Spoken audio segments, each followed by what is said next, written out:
श्रोता प्रेमियों, मैं राम सागर शास्त्री आप लोगों के समक्ष रखने जा रहा हूं एक प्रसंग, अक्रूर जी का जन्म। देखिए, अक्रूर जी के पिता का नाम सुफलक था। सुफलक जिस क्षेत्र में जाते थे उस क्षेत्र में कभी दुर्भिक्ष, महामारी, अनावृष्टि आदि उपद्रव कभी नहीं होते थे। एक बार की बात है, काशीराज के देश में सूखा पड़ गया, पेड़ पौधे सूख गए, सारे जीव जंतु विकल हो गए, प्रजा में हाहाकार मच गया। काशीराज बड़े परेशान हो गए कि सूखा पड़ गया राज्य में, जब बेले बिरबे मुरझाए, हो गए विकल सब जीव जंतु, खुद काशीराज अकुलाए हैं। काशीराज ने ऐसा सुन रखा था कि सुफलक जिस देश में अपने पैर रख देते हैं वहां कभी दुर्भिक्ष, महामारी और अनावृष्टि का प्रकोप नहीं होता है। आज तो आज उन्होंने सेवकों को बुलाकर कहा, जाओ सुफलक को आगे के साथ यहां बुला लो। सेवकों ने सुफलक के पास पहुंचकर कहा कि आपको काशीराज ने बुलवाया है।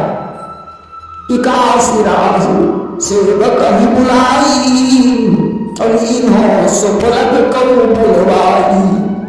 सुफलक ने जो ही काशीराज के देश में प्रवेश किया, अब तो तत्काल वर्षा होने लगी, प्रजा बड़ी प्रसन्न है। काशीराज ने सुफलक का बड़ा आदर सत्कार किया। उस समय काशीराज की पत्नी गर्भवती थी, उसके गर्भ में कन्या पल रही थी, परंतु संतान का जन्म 9 महीने में होता है। यहाँ 12 वर्ष व्यतीत हो गए, परंतु कन्या ने जन्म नहीं दिया। कि 12 वर्ष गर्भ मारे, पर कन्या में जन्म न ले। माता बड़ी परेशान है।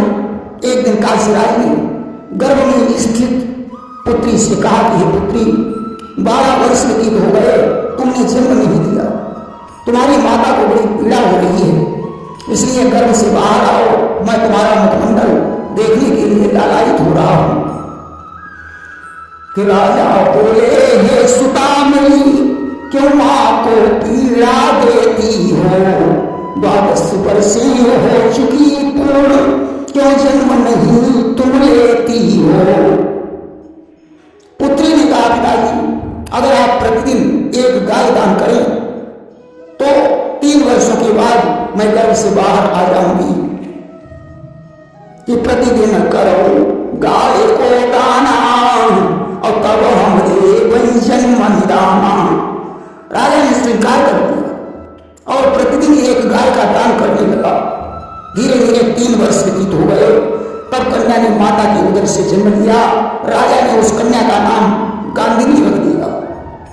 कि कन्या जन्म भयो नपठाऊं, और ताको धरो गांधिनी नाम। कन्या को विवाह के योग्य देखकर काशीराज ने अपनी रानी से सलाह की कि हे प्रिय, सुफलक ने हमारे ऊपर जो उपकार किया था, उस उपकार के बदले गांधिनी का विवाह सुफलक के साथ कर देना उचित होगा। रानी ने स्वीकार कर दिया।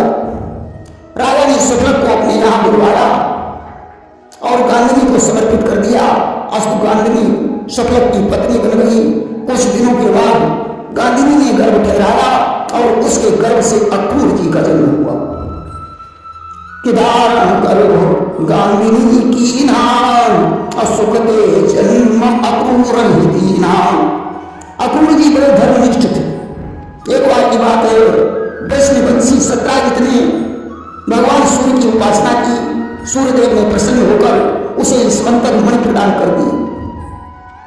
कि सूर्यदेव प्रसन्न जब भयऊ, और स्मंतक मणिता कहूं गयऊ। उस मणि में 2 विशेषताएं थी। एक तो उस मणि से प्रतिदिन 8 बार सोना उत्पन्न होता था, और दूसरे वह मणि जिस देश में रहती थी उस देश में दुर्भिक्ष, अनावृष्टि और महामारी का प्रकोप नहीं होता था। अब तो सत्याजित माला माल हो गया कि धन के भरन भवन को कोना, अवाध भार प्रगट सोना। एक दिन की बात है, सत्याजित उस मणि को धारण करके राज्यसभा में पहुंचा। अब तो सारे यदुवंशी उस मणि के प्रभाव को देखकर यही कहने लगे कि कृष्ण ये मणि तो आपके लायक है। सत्याजित समझ गया इस मणि पर कृष्ण की नीयत खराब हो सकती है, वह हमसे यह मणि मांग सकते हैं। आज तो उसने वापस लौटकर वह मणि अपने भाई प्रसेन को दे दी। देखिए प्रसेन सत्याजित का भाई था। सत्याजित ने कहा भैया इस मणि पर यदुवंशियों की नीयत खराब है। आज प्रसेन उस मणि को धारण करके घोड़े पर सवार हुआ और जंगल में शिकार खेलने चला गया। एक दिवस हुई अश्व सवार और जंगल खेलन गए शिकारा। परंतु होने को कौन टाल सकता है कि होनहार हो कर रहे विधिवत कही न जाए, जो कछ लिखा निलार में कोते ही सके मिटाए। विधाता की गति को भला कौन जान सकता है। प्रसेन गया तो था शिकार खेलने, परंतु एक सिंह के द्वारा स्वयं शिकार हो गया। सिंह ने उसे घोड़े समेत मार डाला। जिस समय उस मणि को मुंह में दबाकर वो सिंह जा रहा था, उसी समय वहां जामवंत जी पहुंच गए। उन्होंने उस सिंह को मार डाला और मणि को छीन लिया। ले जाकर वो मणि अपने पुत्र सुकुमार को दे दी। सुकुमार उस मणि से खिलौना समझकर खेलने लगा कि जामवंत सिंह हनिडारा और लगी मणि गए जहां सुकुमारा। यह धीरे धीरे शाम हो गई, परंतु प्रसेन वापस नहीं लौटा। उस समय सत्याजित ने अपनी पत्नी से कहा प्रिय मुझे ऐसा लगता है कि मेरे भाई का वर्ण कृष्ण ने किया, क्योंकि इस मणि पर कृष्ण की नीयत खराब थी।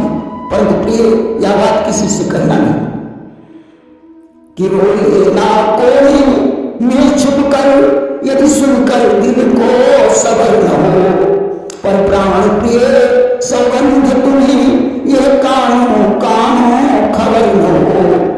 परंतु सत्याजित की पत्नी ने पानी भरने के बहाने जाकर कुएं पर यह बात स्त्रियों को बता दी।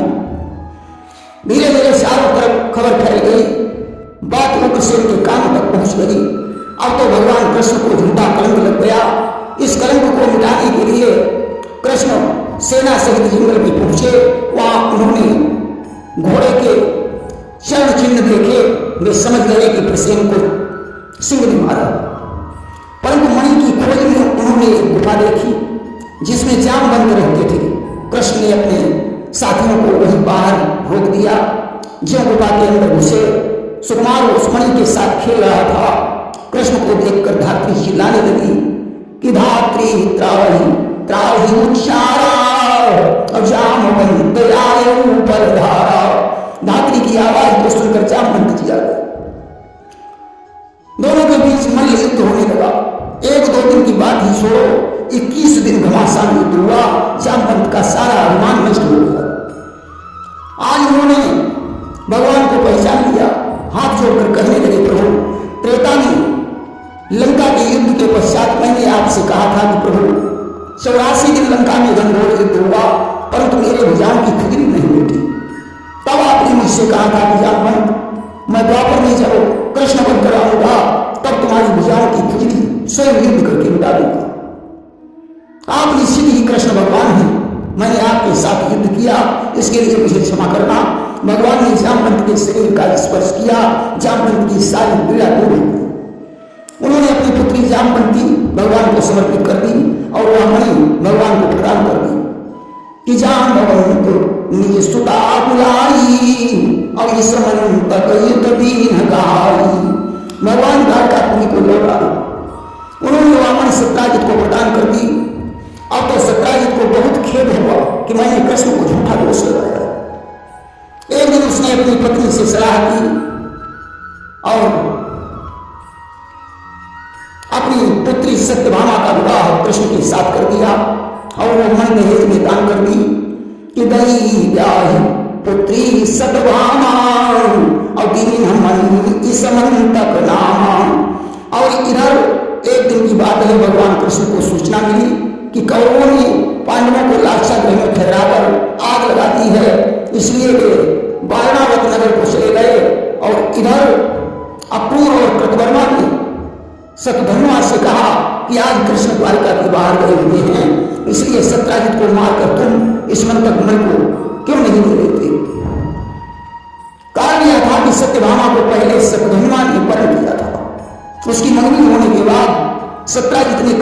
साथ विवाह कर दिया और जब ही कृष्ण बारावत गए,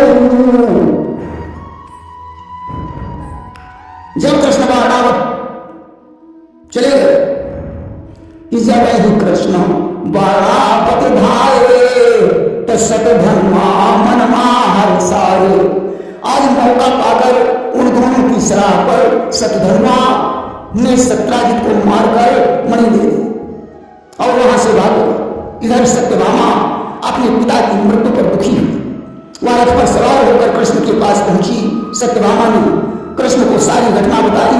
अब तो कृष्ण और बलराम रथ पर सवार होकर द्वारकापुरी आए।